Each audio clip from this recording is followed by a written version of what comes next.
For some anglers, carp fishing is an obsession, a way of life. For many others, it's a new area of sport fishing, just waiting to be discovered.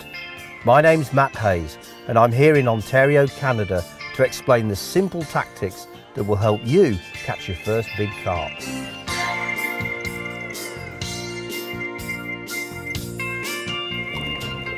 Well, thank you very much. That was fantastic.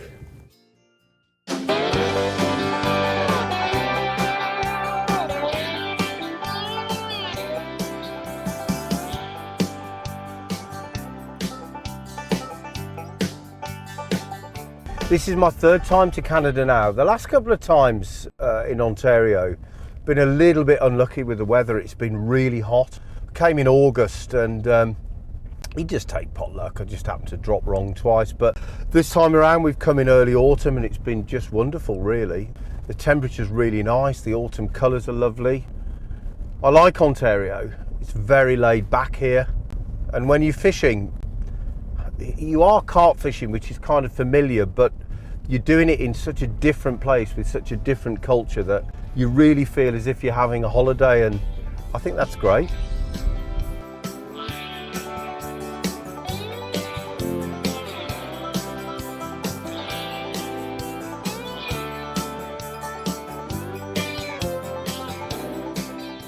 I've got a couple of venues in mind while I'm here. The main one is Rice Lake, because I'm staying on Rice Lake. I've got a really nice little cabin and carp literally in the back door, so it's really worked out well. But it's nice to travel a little bit further afield and try new places. So I've also got in mind to try the Severn Trent system, which was created at the time, of course, of the initial settlers. They tended to name places after where they came from, in many cases in England and probably other countries too. But the Severn Trent system is vast. It's a river system, but it takes in lakes, lochs, canals, lock gates, weirs. It's a really big, sprawling network of different types of flowing and still water, so endless possibilities for catching carp. And I would imagine if you're after a big carp in this country, probably the Severn Trent system would be one of the places you'd want to head for. Fortunately, I've got some help. Local guide Len really seems to know his stuff. Him and a few of his mates have agreed to take me under their wing and show me a couple of places, which is really nice of them.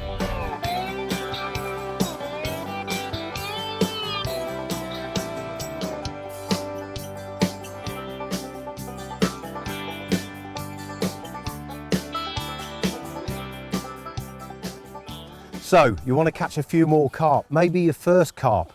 Well, the key is location. You can't catch fish that are not there. It may be simple, but it's really, really true. So your first job, if you're serious about getting into carp fishing, is to find a place that matches your level of experience. Save those really difficult waters for later on when you know what you're doing.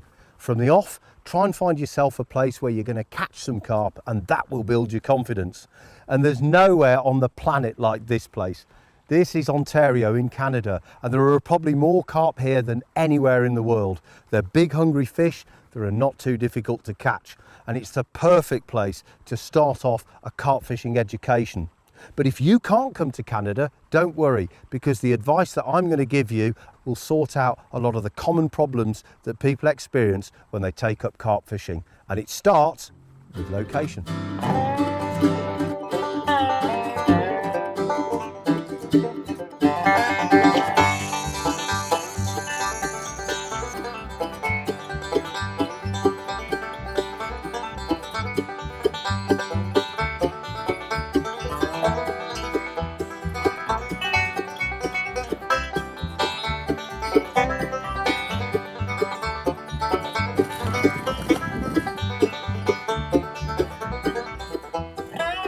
Now, I rather suspect that when you go fishing, you'll be facing exactly the same problem as me.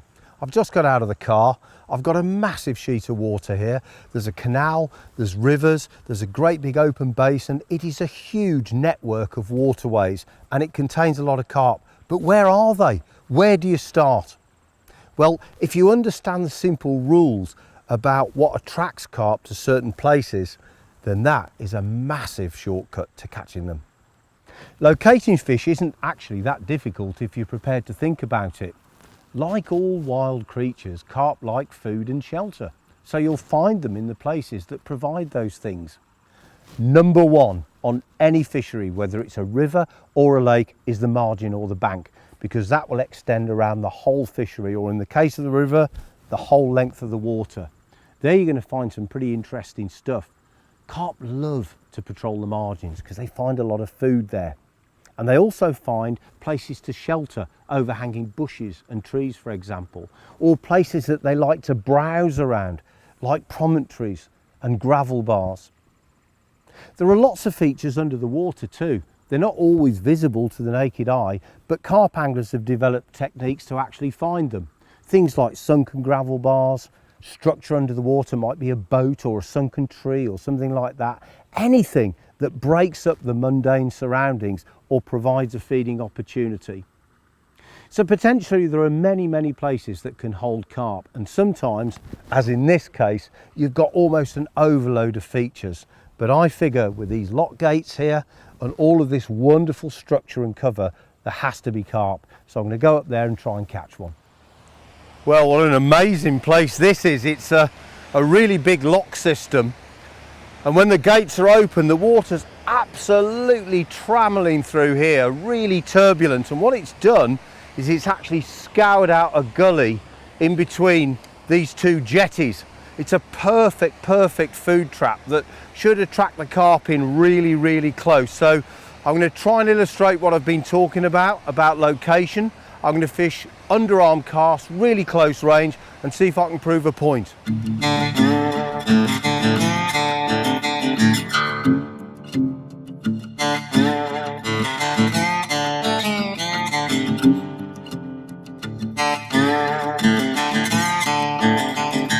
Canada is really a great country to come to carp fish because of the sheer number of carp, non-pressure, and they're wild fish, and they're located pretty much throughout all our waterway systems.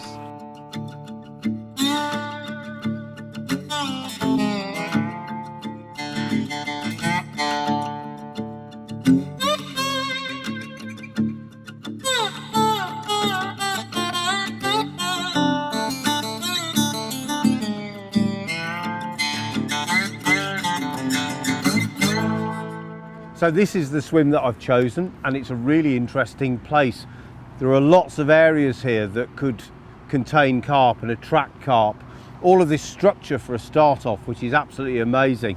But across on the far side here, nearer to the other jetty, there's a wonderful flow that comes down and literally winds its way off into the distance. And that basically is a food lane. It will carry the scent of food down to any fish waiting below. And when the boats come through and the lock gates open and the water gets churned up, it will expose all kinds of natural food items that the carp will happily predate on. So this is a really interesting area. I'm not fishing very far out. I like to start close in, and my left-hand rod is dropped just into the little channel here between these two jetties, probably about 3 or 4 rod lengths out, not very far, with some maize around it. And then this right hand rod is fishing a little bit further out, similar approach, but again in the channel.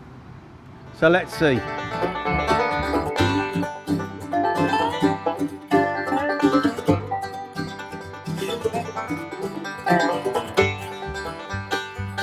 The most robust tackle that you can use, bring it here to Canada, because you can have a day fishing somewhere in the current, and the 25 pound or 30 pound wild carp from here, it's completely different than what we fish in Europe, and you're gonna have the time of of your life here. It's we call it the Mecca of carp fishing. It's nothing like here. I fish in a few countries in Europe, and nothing compared to this.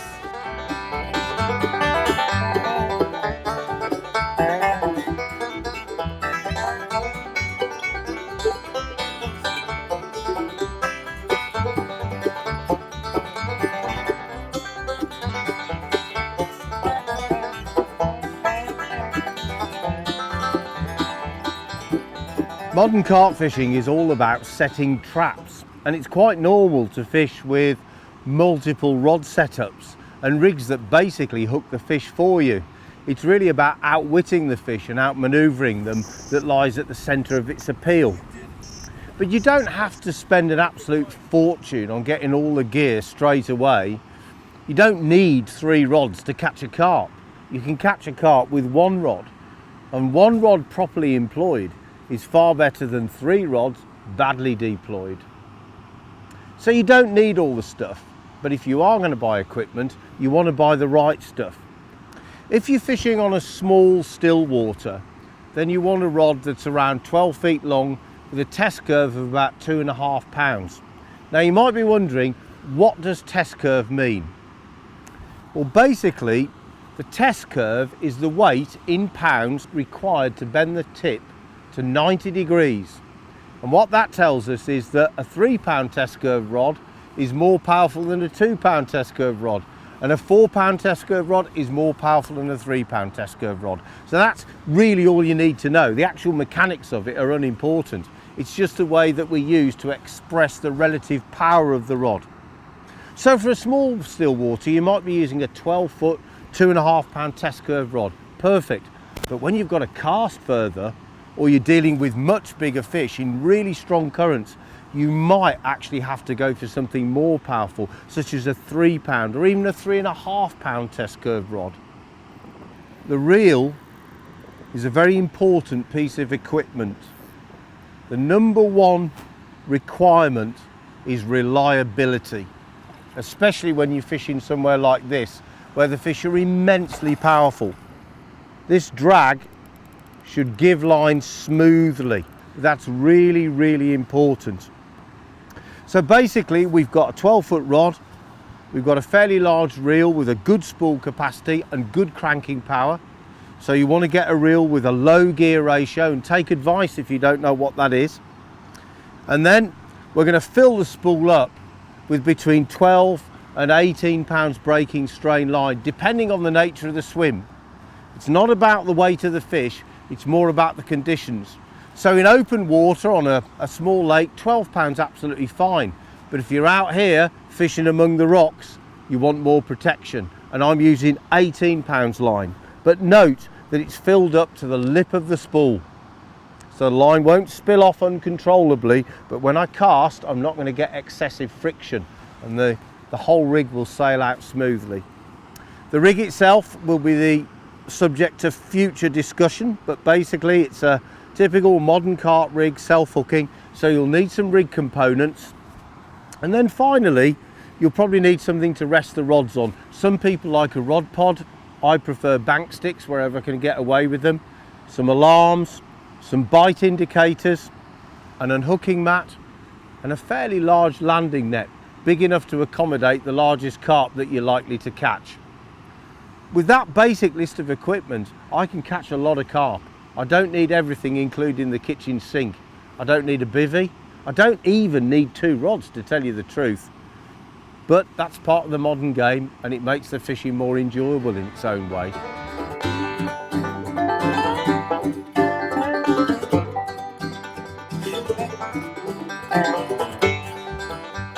I'm going to show you a really neat trick now, but first let me tell you why I'm fishing here.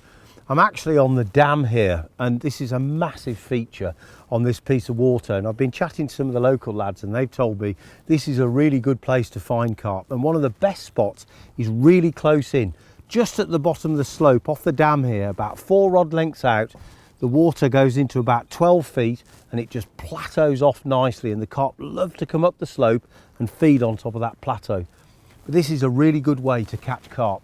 So as I've said, I'm only going to go out about 4 rod lengths, and I don't need to make a long cast here. I can actually cast like this, underarm, swing the bait out, 4 rod lengths. Just put the rod down and keep your eyes on where the lead's just landed, and have your catapult ready. And then just by eye, there's nothing particularly scientific about this, just spread a few baits into the general vicinity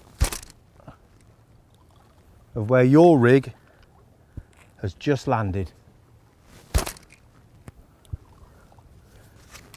Too simple to catch a carp? We'll see.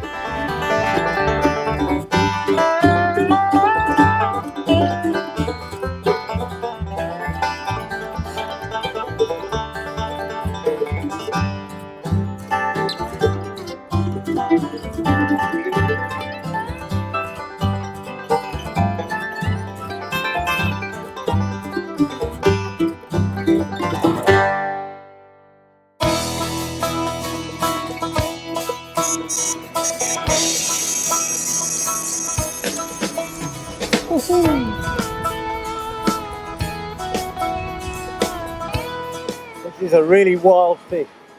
He's positively livid. The key to fighting fish is no sudden moves. Everything's steady, don't panic. Even if the fish bolts, don't get jumpy like the fish, just keep everything nice and steady. Tighten the drag slowly, back it off slowly. Softly, softly, catchy monkey. That's a lovely fish, isn't it? Beautiful, big, wide carp. When you're going to net the fish, just get the mesh nice and wet ahead of time. Sink the net down, but don't lift it until the fish is right over the top of it. Really important that you wait until the fish is over the mesh before you try and lift. And he might swim off yet. There he comes, but he's not ready yet. There he goes, and he's in. Yeah.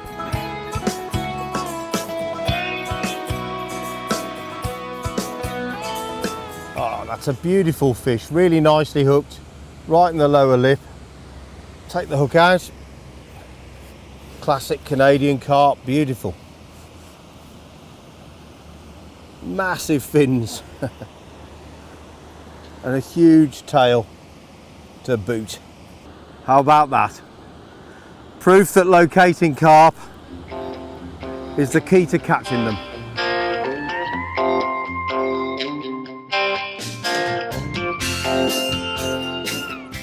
Well, look at this. I'm absolutely surrounded by modern carp paraphernalia, and all of this stuff is to do with making rigs. If you're new to carp fishing, it must be completely mind-blowing to see all this stuff, to know what to buy, to know what to use, and to understand why it works. And the biggest problem in modern carp fishing is that it's now quite a mature branch of sport fishing. And so a lot of the rigs and the techniques have built up over many, many years. And a lot of people have not been exposed to how they came about in the first place.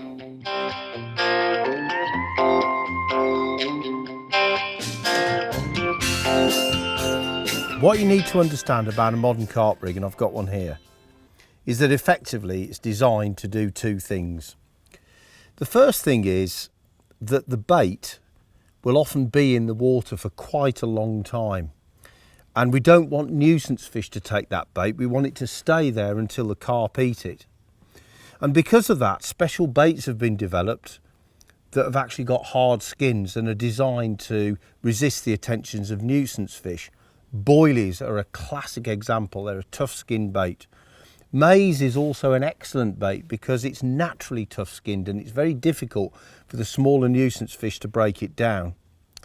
How does that affect the rig? Well, using these harder baits means that we can't put them directly on the hook. If we do that, because they're tough skinned, when we try and strike through the bait and into the fish, the chances are we won't hook it. We'll just literally bounce off those rubbery lips and the whole thing will be a disaster. So the technique was developed of mounting the bait off the hook on what we call a hair. Now the hair can be made of very fine mono, or it can be made of braided line, as in this case. a continuation of the hook length material. It's a soft, supple braid that allows the bait some free movement. But the critical point is that that hook point is always exposed and ready to hook the fish.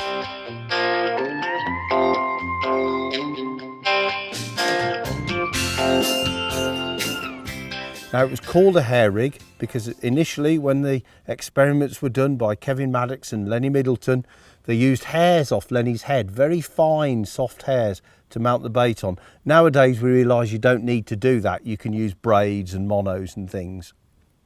The second part of the rig that you need to understand is that modern carp rigs are designed basically to hook the fish for you. You're often sitting by the water for long periods of time. You don't know when you're going to get a take. When you do get one, you don't want to miss it. And so these heavy leads, 2, 3 and 4 ounce leads, are fixed in such a way, it's called semi-fixing, that basically when the fish comes along and picks up the bait on this short hook link, it feels the weight of the lead, and instead of spitting the bait out, it panics. And as it panics, it leaves the swim with the bait still in its mouth, and the hook drops into the lip. So basically the fish is already hooked. It's called a bolt rig, and the bolt rig is the essence of most modern carp rigs. So this is a typical rig. You'll notice that the line behind the lead is much thicker than the rest. That's because we don't want the rig to tangle up. So we either use tubing or a thicker shock leader to stop the supple braid tangling round the main line during the cast. It's really important that. The lead is what we call semi-fixed. So to all intents and purposes, it's fixed on the line. But were we to lose the rig in the lake, maybe crack it off on a cast or something, and a carp comes along and picks up the bait, what we don't want is for that fish to be towing a heavy lead around behind it. But what happens is, if the fish gets the lead stuck in a branch or a snag or something, as it tries to swim away with light pressure, the whole rig is basically designed to fall apart. And the lead will just literally pop off the swivel, slide up the line and off the end. So all the fish will have is that bit of hook link, and it won't take it long to get rid of that.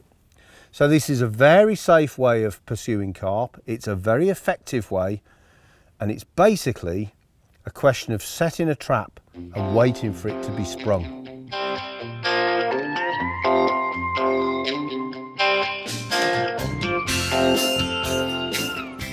Well, modern ready-made carp rigs are so good that you almost don't need to do what I'm about to show you now. But some people like to tie rigs, and I'm going to go old school and show you something really simple that will catch carp, and it will work with just about any kind of bait. I'm going to make a really simple hair rig. Now, there are various braided hook links around on the market. You can use mono for this if you want, or a fluorocarbon, it doesn't really matter.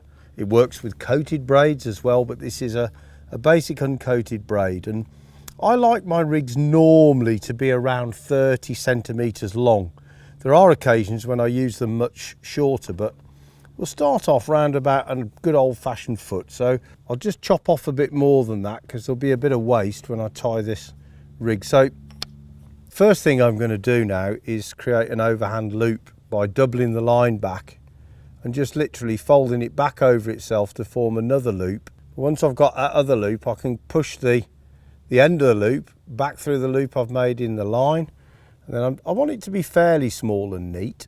So I'm just going to pull it tight like that. There it is, lovely.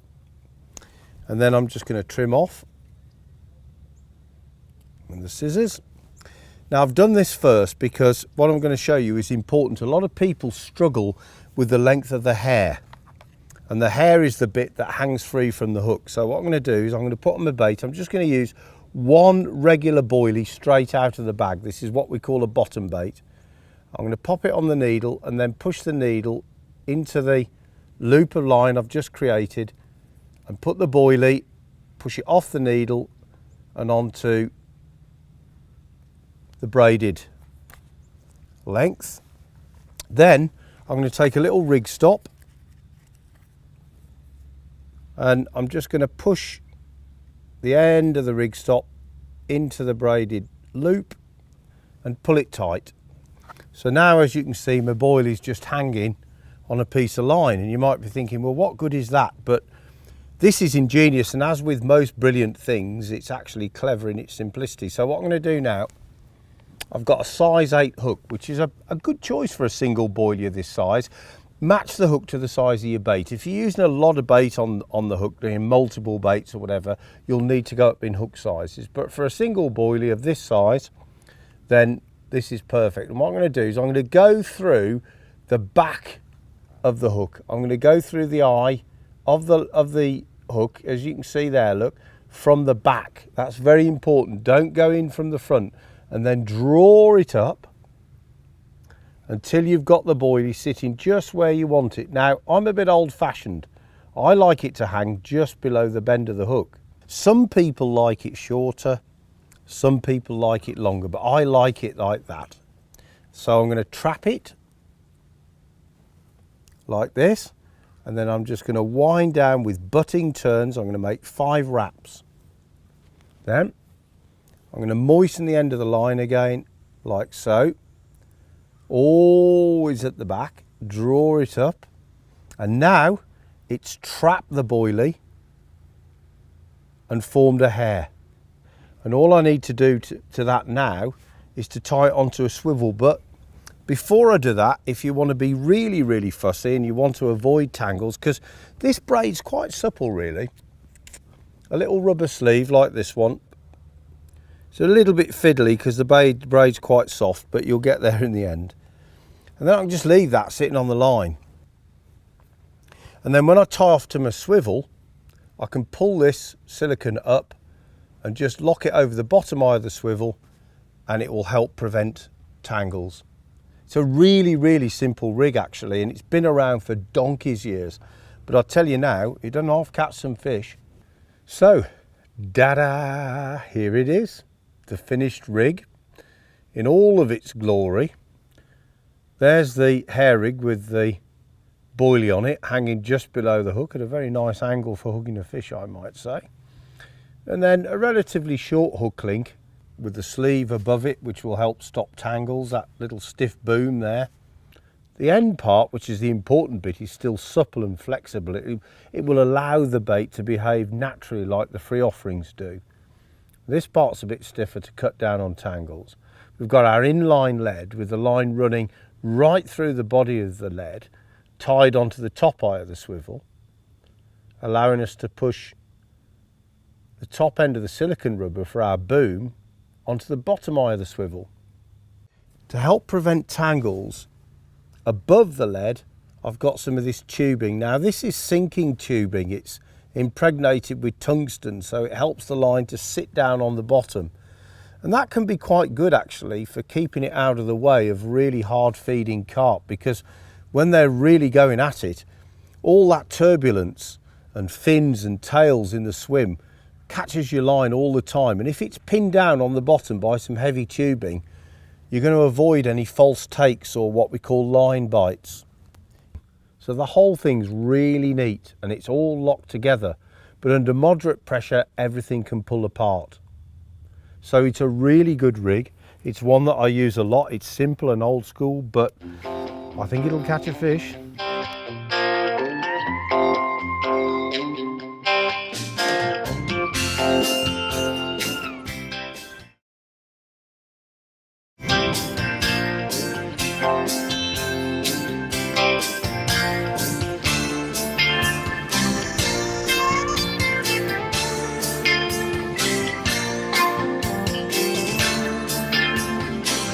So I'm going to dip back and then let it go.